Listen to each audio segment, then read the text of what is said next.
Welcome back, everybody. Great to see you guys again. And today I'm going to give you my top 5 tips on how to improve your films. So these are tips that I use personally and that have very much improved my films. So let's dive right in.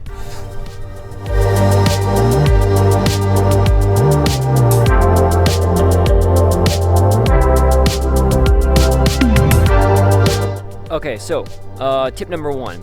The first and foremost part of any film should be your story. If you do not have a good story, your film will fall. And it's just, a good story can make or break a film theoretically. So if I say make a film on a skateboarder, but say I didn't add in like where he was from, what his background was, so-and-so, then it's just, you don't engage the audience as much as if you said all those things. Because if you said those things, then obviously they can connect with him more. But if you didn't say those things, they can't connect with him, so therefore your story falls. Storytelling is definitely one of the most important parts that don't require any equipment. It just requires your imagination and creativity. So make sure that story's good.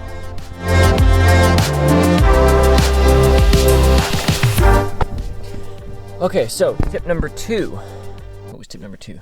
Okay, so tip number 2 is cinematography. Cinematography, it kind of covers all range of areas due to like video kind of productions. It kind of all ties in together with framing and lighting and color grading. And a skilled filmmaker can actually use these to his advantage, and he can like make any situation work for whatever he's wanting to do, which, I mean, most filmmakers are good enough to do that, but not all know what to do in that scenario. So say if you were going to go shoot and you want it to be sunny and it's not sunny, well, then you could shoot something else in the rain or clouds or whatever your weather is.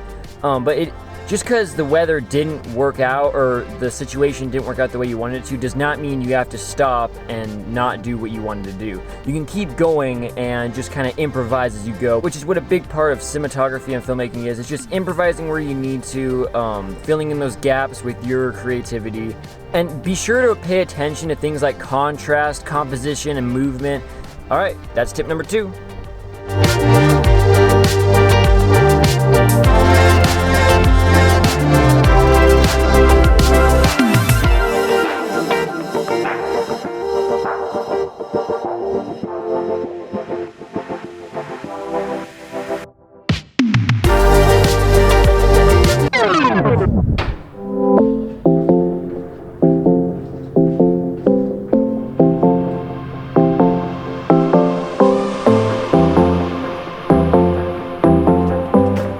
So, tip number 3, I'd say that one is sound. So, and I'm in a bridge if you didn't know, right under a street, so it might be a little echoey and loud.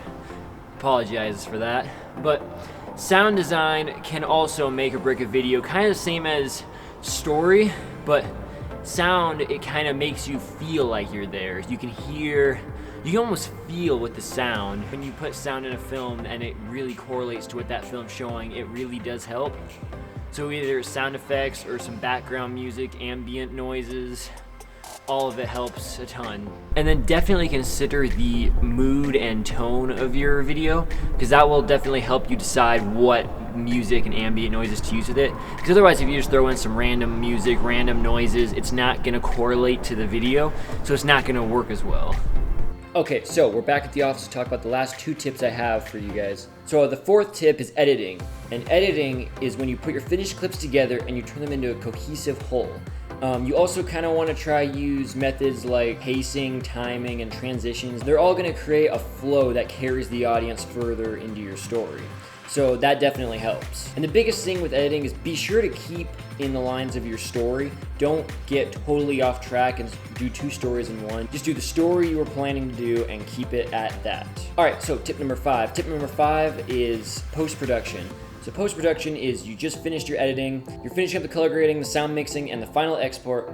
And once that final export is finished, your editing is complete. All right, that's it for me, you guys. Have a great rest of your day, and I will see you guys in the next video.